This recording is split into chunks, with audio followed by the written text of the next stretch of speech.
Welcome, ladies and gentlemen, to this episode, or whatever you want to call it, of Marv on Air.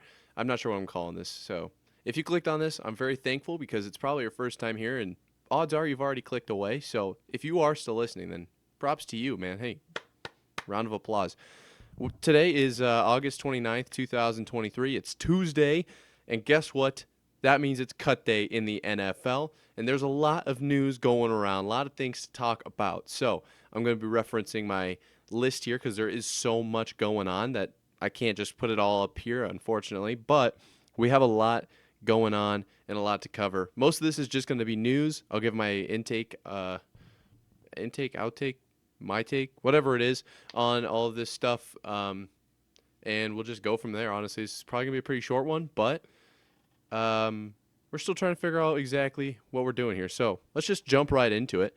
Trey Lance is headed to the 49ers. That's old news at this point, but he will be going there to back up Dak. And it's a kind of a big deal because, in my opinion, that shows that Dak's days are numbered. Obviously, he's had success in the regular season, but outside of that, he really hasn't had a whole lot. I don't have the exact numbers of playoff wins, but I do know that just as a fan of the NFL, he has struggled in the postseason, to say the least. So I am curious to see, first off, if this is going to cause any issues in the building. Does Dak become a little bit on edge now? Does he step up his game? Like, what's going to happen with Dak? And then will Trey potentially be able to flourish in the Dallas system? Because obviously he has not had a lot of starts. I mean, looking at his actual just pass attempts since he was even in high school, it's an absurdly low number. So he has not had the chance to really prove himself. He started last year against in San Francisco. I don't know who was against, and I think it was week 2 that he broke his foot, and then Jimmy G jumps in, and then the rest is history after that. So it's entirely possible that he comes into a new system and shines on the not practice squad, but, on the second team, and impresses Jerry, impresses Mike McCarthy, everything going on over there, and essentially earns himself a spot if Dak is not able to play up to the level that they're expecting. Because I don't know how Dak gets so much love. It must just be because he's in Dallas. But he literally, if it was me, he'd be on the shortest leash possible. I mean, I would be basically grabbing his collar. So I don't know if that's exactly what's going on there, if that's exactly why they got him. Obviously, they got him for a 4th rounder, and he was the number 3 overall pick. Maybe it was just a number situation. San Francisco was looking for somebody to take him, and Jerry Jones was like, well, it's only a 4th rounder? Yeah, I think we'll probably go with that. So there's potential that it's just a math situation, and then if they're able to get him to look good and they kind of trade him on, maybe like a Facebook Marketplace situation, right? You pick up a couch off the side of the road, clean it up, boom, get it out of there. You made $50. Could be that kind of thing going on as well. Maybe they do want to move forward with Dak. Obviously, they paid him a lot of money, but the NFL is brutal, and we know that people will get paid and cut if they cannot perform. So I don't know exactly what's going on there, but it's an interesting situation to keep your eye on. Another situation to keep your eye on, not a lot of news here, but for Vikings fans, Jalen Reagor is a potential to be moved out of the Vikings camp. He was on the list to get cut, potentially, and they are fielding some calls right now. So I don't know how Vikings fans are feeling about that. Obviously, I'm not a Vikings fan myself, so I am not super into all of that, but that's something that you guys should keep an eye on for sure. Stuff that I am keeping my own eye on as a Patriots fan. Kendrick Bourne will be staying in New England, so that's super good news. In my opinion, I really like what Bourne has been able to do. I've got here 90 receptions, 1,234 yards, and 6 touchdowns in the last 2 seasons, both times. Obviously, he exceeded those numbers, and one of those are his lower numbers if he did it both times. 1, 2, 3, 4, kind of a cool little yardage there, but he is expected to stay there. Bill apparently fielded some calls and said, no, this dude, he belongs in a Patriots uniform, so that is good to hear.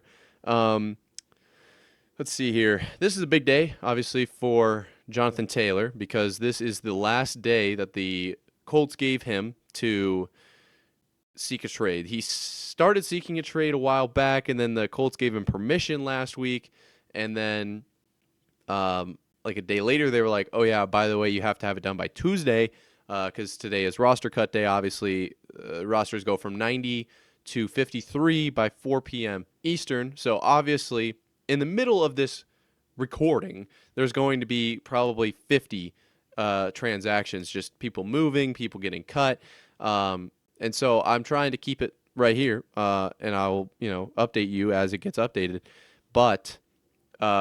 Jonathan Taylor could be on the move. If my opinion on it, he needs to be moved. I don't see how it's possible he stays in Indianapolis. Not because he's not a bad player. He's one of the best running backs in the league. And if you look at what running backs have seen this offseason, the trend has been going in Jonathan Taylor's favor. Obviously, Eckler sought a trade out in the beginning of the offseason and was only able to add about $1.75 million in incentives and was actually returned back to LA on the Chargers. Did not see anything out in the market. Then Zeke gets signed for 6. Dalvin Cook gets signed for 8. Side note: his first practice is today. That could be big news. And we'll touch on the AFC East a little bit more in depth in just a second. But Josh Jacobs just signed for like $12 million a year or something. What was that? I forget the exact number. It was quite a bit more.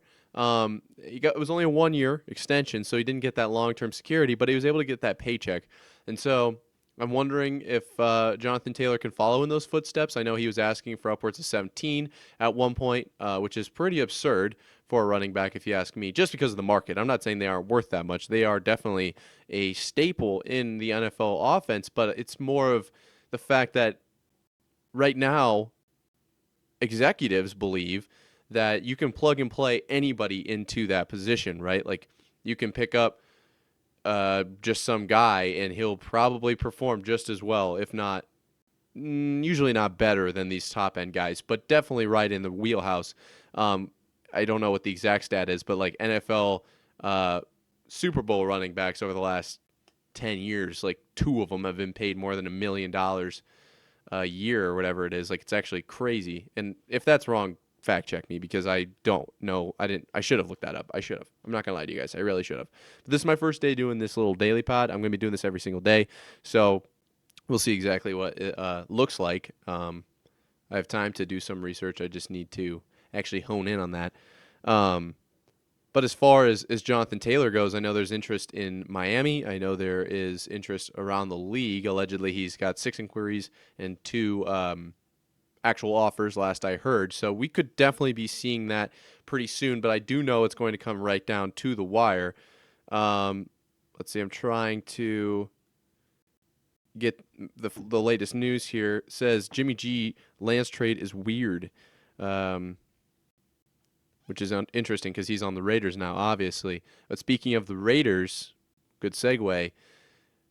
This is a bit of, so Von Miller got put on the PUP list. For those unaware of what that stands for, it's physically unable to perform. He tore his ACL last year, ended his 2022 season, and he will be obviously coming back to the Bills, but not until at the earliest Game 5. Being put on PUP before the season means they have to wait 4 weeks to play. Now, I think that's the right call. Obviously, playing well at the end of the season is much better than playing well at the beginning of the season. If you start off 8-0 and then finish, would that be 8-9? You're probably, especially in the AFC East, probably not going to win the division. So if he, starts early, gets hurt, does not make it to the end of the season, well, Bills are in a bit of a spot. If he starts later, plays well the last 10 games or whatever it is, if he comes in week 7 or 8, then that's even better. Obviously, the Bills are in that Super Bowl window, but I think the window is sliding down. You ever had those old windows that you push them up, they don't really stay up, they kind of just eke down? I think this is one of those windows where it is sliding down a little bit. So they are on a short time, window here, and I think if he needs to be performing his best this year for them to have a shot, and I don't know if this is their last year, but I don't think this is – I would not call this a wide open window for the Bills because of the AFC East being so strong. Now, the first 4 games he will miss are Jets, Raiders, Commanders, Dolphins, 2 of which being in the division, obviously, in the Jets and the Dolphins. Commanders, Raiders, you would think Commanders would be pretty easy money, but Sam Howell looked great in the preseason, and that's a whole new regime going on there. Obviously, Ron Rivera, the head of that operation, but the new ownership sounds like all lights are green over there, and everyone's happy that Dan Snyder is no longer the actual top dog, which that's cool, obviously. Love to see success all around the league. So they might not, who knows? The Raiders look good. Jimmy G, if he is healthy, that could be a team. And then the Dolphins and the Jets are both like in the top 12 or whatever it is to win the Super Bowl, actually. So not the division. Obviously, they would be in the top 12 to win the division if there's only 4 teams. Like, that makes sense. But so I was looking. My prediction is they go 3-1. I was looking online. Seems like the general consensus is 2-2, which is wild to me. That the Bills would start 2-2. Obviously, you have to win or lose. There's a 50-50 shot. 2-2 does make the most sense mathematically from a coin flip perspective. But I don't see them losing 2 of those games just because of the whole Bills team. It's not like Von Miller is the guy, right? Like, he's not Josh Allen. If Josh Allen goes down, 2-2 would probably be a generous guess.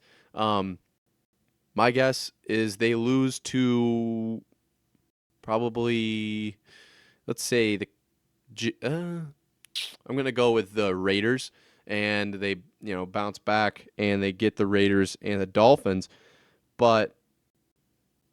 or the Commanders and the Dolphins. My apologies. So we'll see what happens there. Obviously, Bills fans have to feel pretty good that they're not choosing to play one of their best players right off the bat on an ACL like that. Obviously, we saw Kyler Murray go on to PUP. If you're interested in the Arizona Cardinals, we did do a long interview with Bo Brock of the PHNX Cardinals podcast out there in Phoenix. He had some great things to say. Unfortunately, we suck at audio, and he has an echo the whole time, so I wouldn't highly recommend listening to that just because of the actual quality. But the interview was amazing, okay? So Bo did a super good job. I think we asked pretty good questions, if you ask me. But that's getting a little here nor there. As far as little here nor there, I got a little something to say. If you are a fan of the show, this is kind of cool news. So in the Twitterverse or the X-verse or whatever you want to call it, I'm pretty much just going to call it Twitter because, honest to God, who is calling it X? Like, really? It's been Twitter for, 900 years? So it's going to be Twitter. Got blocked for the first time today. That was pretty cool. Not going to lie. Somebody, I won't say his name, but, contacted me and was like, hey, what's up? And I was like, what's going on? And then he said, waiting for football. And I was like, dude, me too. Got to start soon. I'm literally dying over here. And he's like, follow me. And then I was like, well, are you going to release winning picks? Because it was a gambling page. And they were like, well, it's a paid subscription. So I was like, no, not going to. And then I got blocked. So that was pretty cool. Hey, this is first for everything. And apparently blocks are going away. If you have an opinion on that, leave a comment. And if you're listening on Spotify, because this will be on Spotify and Apple Podcasts, I have a YouTube. You can leave a comment there. I don't know if you can leave a tweet at me if you're listening on Spotify or Apple Podcasts at marvonair.show. Trying to grow the Twitter. I want to get some community here. But I'm guessing about 6 people are going to see this, 3 of which are related to me, and 1 of which is probably going to be me listening back to it. So odds are not going to be a lot of engagement on this first one, but we'll see. As far as back to the football, the Broncos are acquiring kicker Will Lutz from the Saints. So obviously, some of you might be like, all right, it's a kicker, who cares? But Will Lutz was under the now coach for Denver, Sean Payton, from 2014 to 2020 when he was coaching the Saints. So, that's pretty cool. Love to see that reuniting kind of thing going on. And who knows? That's just going to potentially help build the chemistry. The Broncos are going to need all the help they can get, especially being in the AFC West. I kind of talked highly of the Raiders just a minute ago, and I like the Chargers. I really do. They are a team that seems to have troubles. I don't know exactly why that is, but with new offensive coordinator Kellen Moore and obviously Justin Herbo, it's a team you can never sleep on. Eckler is a dog. They got like Keenan Allen. I'd like to see what Quentin Johnston does. So I would keep an eye on the Chargers, and then the Chiefs speak for themselves. Honestly, one of the greatest teams in football history, let alone in the last 2-3 years, always at the top. So we'll see what the Broncos can do. I'm not exactly having high hopes for them, if you will, if you know what I mean. But Russell Wilson's down like 80 pounds, so like maybe he can sling it. Who knows? Maybe he can do a little running. As far as preseason running goes, that just made me think of Anthony Richardson, who looked like an absolute dog against the Texans. And it was the Texans? Pretty sure. Not entirely sure. I should definitely have looked that up. That one I should know. But I will be excited to see what happens in the AFC South there, obviously. Anthony Richardson being the 4 overall pick. I thought he was picked too high. Honestly, I did. Thought people got a little too excited about his pro day and his combine performance, which, don't get me wrong, were absolutely stellar. But I thought he was picked a little too high based on the throws I'd seen in college. And who knows? Maybe he'll turn around. Maybe it looks like, honestly, he's performing way better in the NFL than I could have ever predicted. So if they're really good, that's going to put the Jags on their heels. And I think they're the only other ones contending for that division. Obviously, the Texans stink, and the Titans are in a bit of a weird spot. So as far as them, love to see the Colts do well. But I'm not entirely sure what's going to happen with any of this. And I'm just really excited for frickin' like 6 days from now or whatever it is. It's, next Thursday. So 9 days, I think it is, before football's finally back. We'll have Chiefs, Lions. This daily show could be kind of tough. I'm not going to lie to you guys. But I'm excited. We'll keep pumping out some content. We're going to, if you're a fan of Marv on Air, I'm planning to do the group pod with the guys probably once a week. Just because the schedules, everyone being in college, it's tough to get everyone lined up. But if you love, the input of Joey, Cole, Redbone, they will still be here. Don't worry. So if you enjoyed this, make sure you like and subscribe, whatever. Really helps. I know that it's a pain in your butt, but it really helps out the channel. More than you know. Check us out on Twitter, obviously. And then, tell someone you like that you like the show. Be like, hey, just so you know, this guy doesn't really know anything, but he has good news. And as I get more comfortable, I'll probably be able to throw in a few more little ha-has, if you know what I mean. So with that being said, today's August 29th. I'm going to be signing off, and I will see you tomorrow, which it should be the 30th because it's not February. So, deuces.